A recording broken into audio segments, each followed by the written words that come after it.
Vous voyez le soleil qu'il y a au Gabon, vous y avez été tout récemment? Bah oui, je sais, ouais. Et c'est la première fois que vous y allez? Où ça? Au Gabon? Libreville? Ouais. Non, c'est la deuxième ou troisième fois, je me rappelle. Oui, deux ou trois fois, oui. En l'espace de 3-4 mois.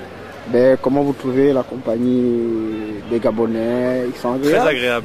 agréable, très accueillante. À l'image un petit peu de la chaleur. Et ça vous a plu de travailler là-bas un tout petit peu pour... Bien sûr, moi j'adore travailler, découvrir des nouvelles régions, des nouvelles origines, nouvelles cultures. Moi ça me plaît bien tout ça. Et qu'est-ce que ça vous fait ce nouveau challenge que le Gabon engage, c'est-à-dire organiser une CAN avec... C'est pas une mince affaire, hein. On le voit dans la construction des nouveaux stades, on le voit également dans le fait que il faut construire une équipe compétitive. Donc ça c'est la tâche de Gardart avec José. Et vous pensez que le travail qu'ils ont fait jusque-là va dans le bon sens? On est à 11 mois, ça semble loin, mais en même temps, ça se prépare dès maintenant, la CAN. Donc, j'en parlais avec Gernot tout à l'heure et je me posais la question de savoir quelles étaient justement les motivations des joueurs gabonais à l'heure actuelle, étant donné que la grande majorité des joueurs africains ont envie d'évoluer en Europe. Donc, est-ce que l'image, la représentativité d'un club européen, est-ce qu'elle n'est pas prédominante par rapport à la sélection nationale? Donc, il y a beaucoup de paramètres qui sont difficiles. Avec du travail, de la bonne volonté, si tout le monde tire dans le même sens avec les mêmes objectifs, l'objectif c'est de faire en sorte que le Gabon est l'équipe la plus compétitive possible pour la CAN.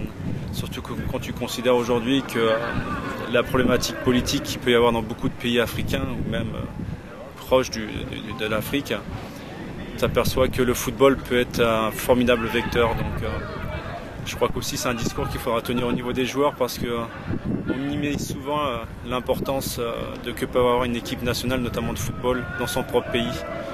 Et ça, je crois qu'il va falloir quand même accentuer le trait là-dessus. Et effectivement, vous savez que l'attente des Gabonais, c'est un premier titre.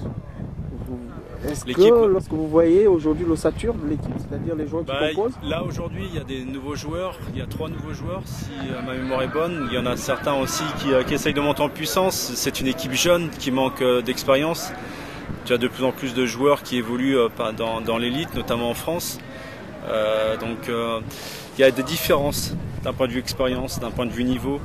Donc ça aussi c'est difficile à gérer pour un entraîneur, pour essayer de faire en sorte de trouver un équilibre. Donc il y a beaucoup de travail à faire. Mais je pense qu'il y a bon espoir parce que le Gabonais c'est quelqu'un de très jovial, très ouvert et c'est quelqu'un qui a envie d'apprendre et qui a envie de progresser. Donc quand on part sur des bases comme ça facilite quand même pas mal le travail. Oui, mais pour vous qui avez glané pas mal de titres, c'est quoi le secret de gagner un titre? Un titre continental? Le secret, il n'y a pas de secret. Il y a des outils qui vous permettent d'aller vers la voie du succès.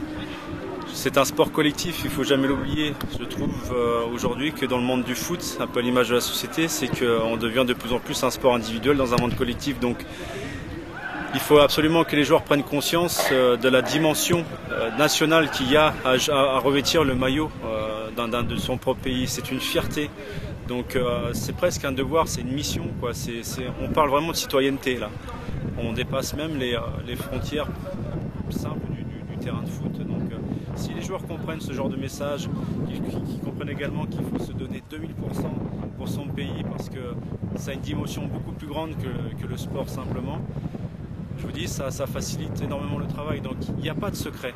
Je crois que les bases sont toujours les mêmes. C'est le travail, l'humilité, l'abnégation, la solidarité.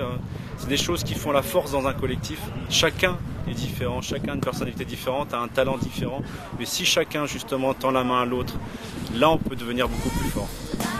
Nous vous remercions énormément pour tous ces conseils et nous transmettrons au peuple du Gabonais. Okay.